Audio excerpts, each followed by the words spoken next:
Is there a team in the NFC that can take down the San Francisco 49ers? If so, is it the Detroit Lions? We're going to talk about it here today. Really appreciate y'all tuning into Rogue Football. I'm your host, Jordan DeLugo. If you enjoy the content here, please like, subscribe, hit that notification bell.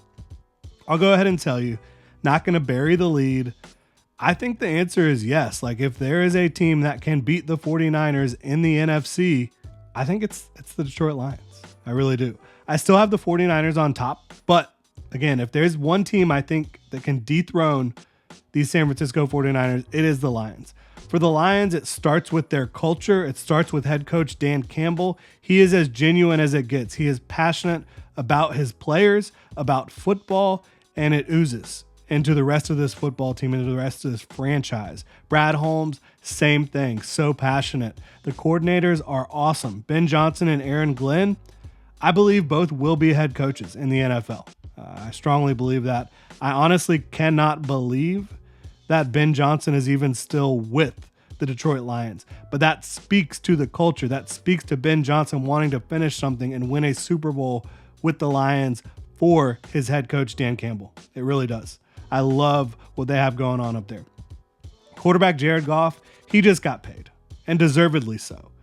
For me, he's a borderline top 10 quarterback in a fantastic situation, a franchise guy for the Detroit Lions, someone who was cast off by his former team. He is a very good quarterback. He plays on time. He has a good arm. He's smart. He knows how to elevate the players around him by putting the ball in the right place at the right time.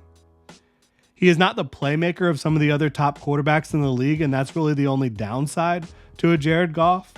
But still, they had to pay him, and he earned it. And so you're now locked in with this Jared Goff build with the Detroit Lions for at least the next couple years. And I'm excited to see how it plays out because he gives them a chance every time they snap the football. He does. Wide receiver room, it's good. It's not like elite at this point. Amon-Ra St. Brown is fantastic. Probably, maybe the best slot receiver in the league. He can line up inside. He can line up outside. He can win all over the field. He is a really good short threat. He is a really good intermediate threat. Not as much of a deep receiver, but that's what Jameson Williams is for. And they're expecting big things from him in year 3. Obviously dealt with injury in year 1, then had the gambling situation last year. Started to show some flashes for them though, right? He absolutely did. Khalif Raymond is a very good vet. I think that Donovan Peoples-Jones can fill the Josh Reynolds role very well. Obviously, you're going to need to establish the chemistry, the connection. I know Josh Reynolds had a poor last game with the Lions, but overall, he had been a very good player. We'll see how that plays out. But overall, it's not like a stacked wide receiver room unless Jameson Williams takes that step. But Amon-Ra St. Brown as your wide receiver 1, who is a slot, a move Z type of guy. Jameson Williams being your stretch the field guy, and then some other quality vets. I like it, especially in this offense that does run the ball so much. And they have a great combination of backs with David Montgomery and Jahmyr Gibbs, a true 1-2 punch in the sense that you have your power guy, your in between the tackles guy in Montgomery, and then Jahmyr Gibbs, he does everything else, right? You get him outside, you get him in space, you get him out of the backfield. Such a talented back. So love the running back room. They also have some good depth there. Sione Vaki comes in, some other guys that have been around. I loved adding Kevin Zeitler.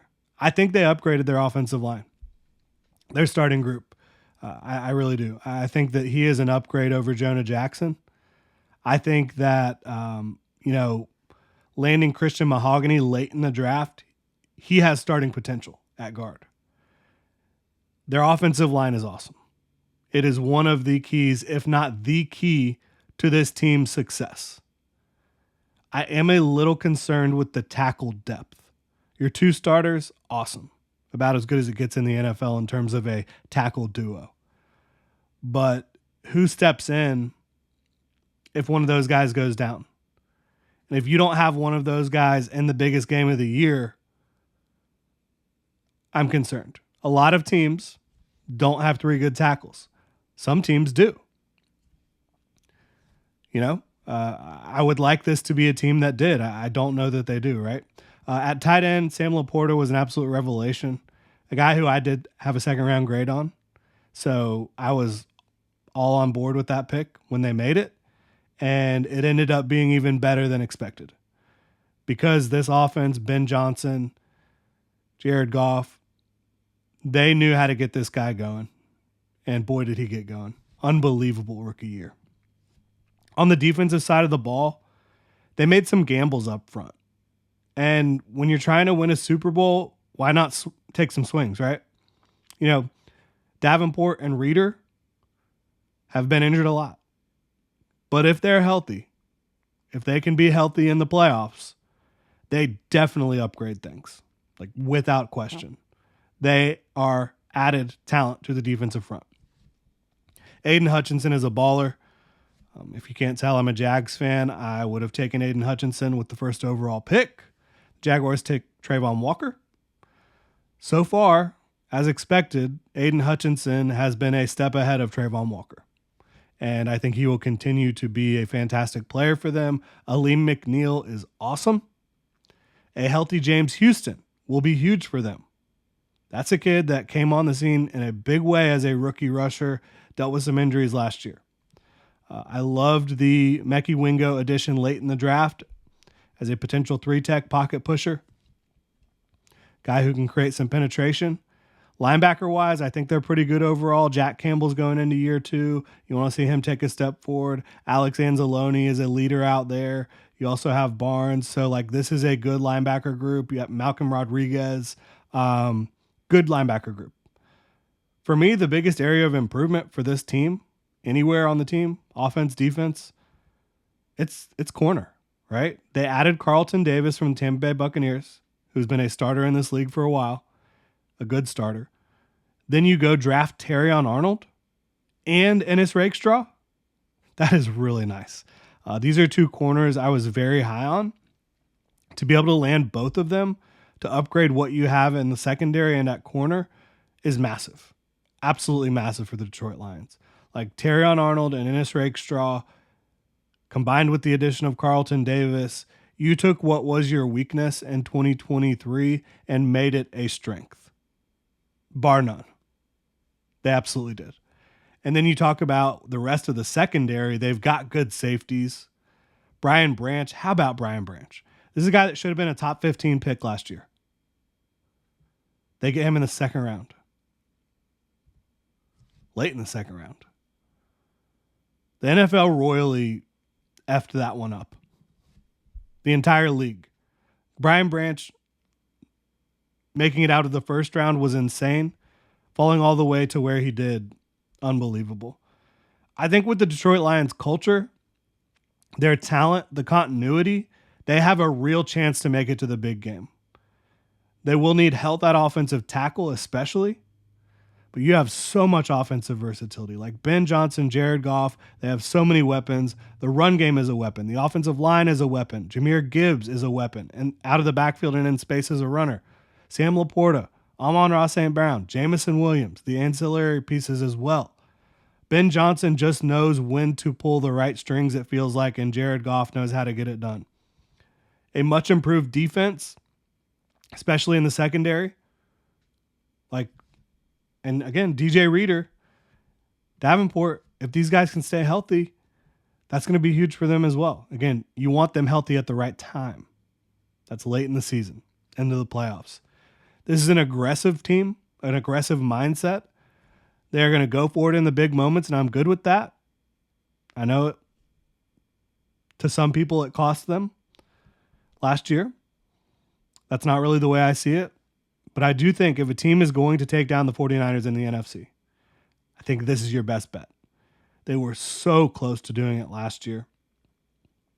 I think the second best bet might be a team within their own division. We'll talk about that later. I think if it's these two teams in the NFC title game again, Detroit and San Francisco, and the Lions are going to win, it's going to be because of the upgrades to the pass defense, both up front and on the back end. Because if they can make Brock Purdy uncomfortable, which they did a little bit early on in that game, NFC title game, they're going to have a chance. and we will see how it plays out. I'll say this. I still have the 49ers on top because I liked their offseason as well. I loved their draft class.